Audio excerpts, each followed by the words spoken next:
대구에 간 정진석 비대위원장 TK 대구경북은 국민의힘의 뿔이다, 보루다, 뭐 이렇게까지 얘기했어요. 그러니까 힘을 주세요라는 뜻이겠죠. 여기에 가서요. 최근에 이제 가처분 후유증 털고 재정비 나선 것 같다. 또 매주 전국을 돌면서 현장에서 회의한다. 뭐 이런 취지에서 일단 대구부터 간 겁니다.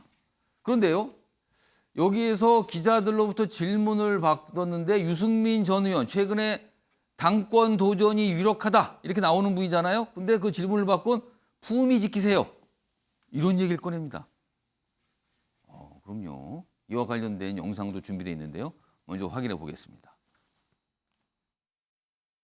과거 이준석 전 대표를 그 발언 때문에 윤리위 징계를 했듯이 이런 퇴진 이런 발언들에 대해서 당 차원에서 좀 제재를 가할 그런 가능성이 있는지 궁금합니다.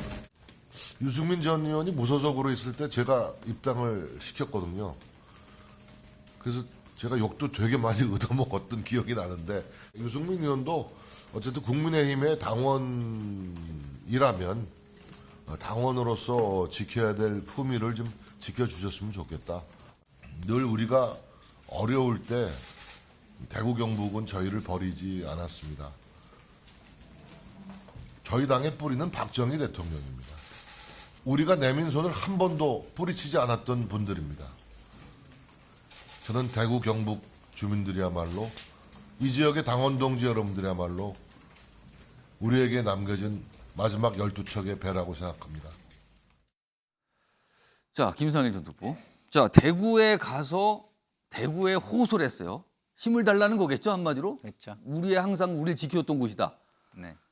그러면서 동시에 기자들로부터 뭐 의도적으로 얘기한 건 아니고 질문을 받고 한 얘기지만 유승민 전 의원 최근에 어떤 입장이나 행보에 대해서 비판하면서 품위 얘기를 꺼냈습니다. 네.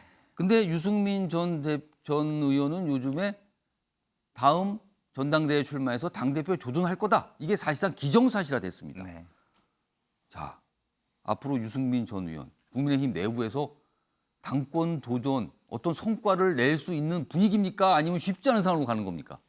글쎄요, 뭐 유승민 전 의원과 그 윤핵관들의 싸움이라면 예. 저는 뭐 가능성도 있다고 봐요. 근데 이제 다양한 분들이 나오시잖아요. 예. 그래서 거기에서 어떤 뭐 단일화 이슈도 있을 것이고 여러 가지 이슈가 있을 것이기 때문에 지금 예단하기는 굉장히 어려운 것 같은데 국민의힘 당원들의 수준이 굉장히 높고 총선 승리를 바란다면 저는 뭐 안철수, 유승민 이런 분들이 가능성이 있다고 봐요.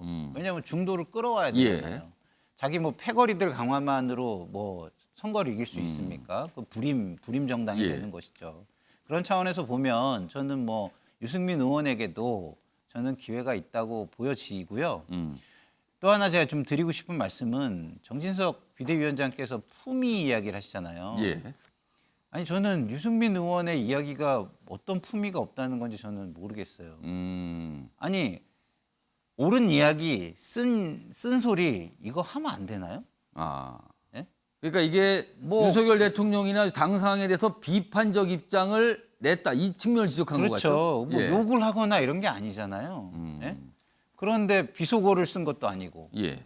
그런데 품위가 없다? 오히려 제가 볼 때는 지금 발언에 있어서는 정진석 의원 비대위원장께서 문제되는 발언을 하신 기억이 더 많이 나거든요. 근데 그걸 가지고 저 품위 운운하는 예. 건 굉장히 저는 아닌 것 같고 예. 저런 식으로 자꾸 이야기를 하면은요.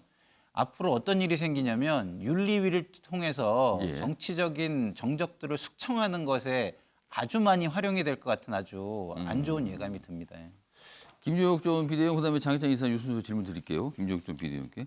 지금 정지석 어제 이제 현장에 계셨잖아요. 예. 그래도 현장 분위기를 아실 텐데 질문을 받고 유승민 전 의원에 대한 얘기를 한 거예요. 근데 저 말을 이제 언론들이 이제 주목을 하면서 다루고 있거든요. 자, 저 유승민 전 의원에 대한 어떤 시각이 나타난 건데 이거는 지금 국민의힘 당 주류가 유승민 전 의원을 보는 시각을 반영한 겁니까? 아니면 그렇지는 않은 겁니까? 글쎄요. 그 시각이라는 게 지금 어떤 그 부분에 대한 시각을 당권 말씀하시는 도전에 대한 부정적 시각을 말씀드린 겁니다. 아니 부정적 시각을 저기서는 뭐 말씀하신 게 없고 예. 제가 이제 좀 그 바로잡아야 될 것은 예. 지금 이제 품위를 지켜달라는 예. 얘기는 그거 같아요. 그러니까 대통령실과 우리 당이 국민을 개돼지로 보는 코미디 같은 행동을 중단해라라고 했잖아요. 그런 표현이 지금 나왔어요. 이게 당원이 할 수 있는 얘기인가요? 자기 당의 대통령, 자기 당에서 선출한 대통령과 예. 자기 당 지도부에 대해서 당원이 우리 당이 그리고 대통령이 국민을 개돼지로 본다라는 얘기를 그렇게 하실 수 있는 건지 저도 당원으로서 굉장히 의아해요. 예. 그리고 또 하나는 그 비대위원 지금 이제 법원이 2차 가처분 신청을 기각함으로써 한 번 무너졌던 비대위가 다시 만들어졌는데 그 비대위원장 사퇴하라라고 얘기를 하셨어요. 예. 그럼 당이 또 다시 어마어마한 혼란에 빠질 텐데 예. 그런 얘기를 그렇게 쉽게 하실 수 있는 건지 저는 좀 의아해요. 그게 품위에 해당하는지 아닌지는 모르겠지만 예. 말씀은 좀 과하다라는 생각은 들어요. 당원으로서. 예. 그리고 하여튼 사퇴하겠다, 뭐 사퇴하라, 탄핵하겠다라는 말들이 정치권에서 너무 자주 나와서 예. 그 부분은 좀 뭐랄까 자제해줬으면 좋겠다는 생각이 들고 그다음에 유승민 의원 지금 전 의원께서 예. 당 대표에 나오거나 안 나오거나 그것은 본인의 선택이시잖아요. 예. 그거는 유승민 전 의원뿐만 아니라 뭐 당내에서도 여러분들이 계실 테니까 예. 그리고 또 아직까지 시간이 많이 남아 있고 여론이라는 것들이 굉장히 수시로 변하기 때문에 예. 어떤 일들이 어떻게 변할지는 아무도 알 수는 없습니다. 예. 그리고 아마 제가 알기에 뭐 당 윤리위를 통해서 예. 그 당원들을 옥죄한다라는 부분은 사실이 아닐 거라고 생각을 합니다. 예. 왜냐하면 명백히 지금 문제가 되는 부분들에 대해서 윤리위가 뭐 문제를 삼았지 예. 그것을 무슨 당 지도부에 의해서 컨트롤되는 것처럼 주변에서 예. 말씀을 하시는 것은 윤리위에 대한 모독이다 이런 알겠습니다. 생각을 합니다. 장혜상 이사장께는요.